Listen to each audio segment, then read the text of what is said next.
A bit of an exciting day today. Sony have released two new lenses, the 16mm F1.8 G and of course the 400 to 800mm, which we released earlier on, or yesterday, depending when this comes out. The 16mm is a lens I am genuinely going to get. Now, I didn't actually get too much time with this, so I did more of a kind of like shoot with the 400 to 800mm and then filmed with the 16mm f1.8. So most of the shots out of that video actually came from the 16. Just speaking on the 16mm briefly, as moments where I'm just waiting. I really quite like this focal length. I usually shoot on the 20mm f1.8, but the 16mm focal length is great, and I currently use a G Master 16 to 35 as my day-to-day shooting, as I kind of just wanted to go a little bit wider with it because it's more of a vloggy lens. But this, because it's a prime, it's f1.8, it's nice and light. Do kind of see it actually taking over from what I currently really shoot with. And this comes to where I am now. The 16mm is a lens that I'm ultimately going to get. Out of the two lenses that I actually tried that day, I was actually most impressed with the 16mm, purely because it kind of suits the ends to creating these videos. It's a absolutely killer video lens and has a lot of capabilities in that retrospect. Now, I do generally prefer primes, and I like the 20mm because of that low depth of field, because it kind of gets rid of all of that distraction in the background.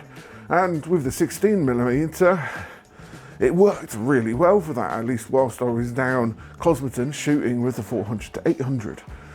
The autofocus seemed to work pretty awesome pretty much throughout the shoot, and it was tack sharp as well as being incredibly accurate. So in that terms, I had no real issues with it.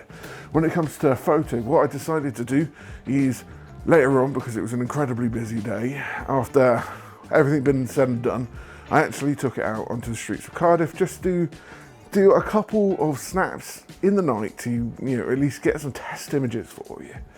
In which, again, this lens, sharp, tack to the point.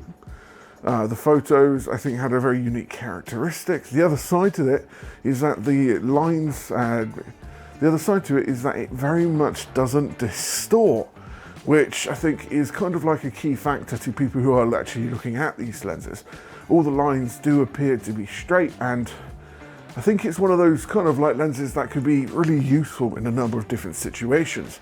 For example, shooting architecture, shooting landscape, as well as, story-based content, fashion shoots. It just gives you a great kind of like context lens, as I like to call them.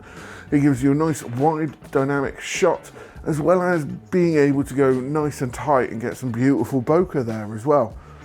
The 16mm, I think, again, out of the two, I wish I had more time to. And like I said, I'm actually going to get one of these because I'm actually looking to compact my gear as much as possible to actually be able to produce things at the speed in which we are. So the 16mm is an absolute killer lens for people who are doing landscape, videographers, content creators, vloggers, and everything else in between. It can be an absolutely vital part of your gear. And like I said, it gives you a little bit more context. I don't know though, what do you think? Please like, follow and subscribe if you want to see more. Have a good day. What we're going to do, because I didn't actually get too much time to shoot with this, is actually revisit this lens a little bit later on, either when I actually get it myself, or actually borrow it from Sony again.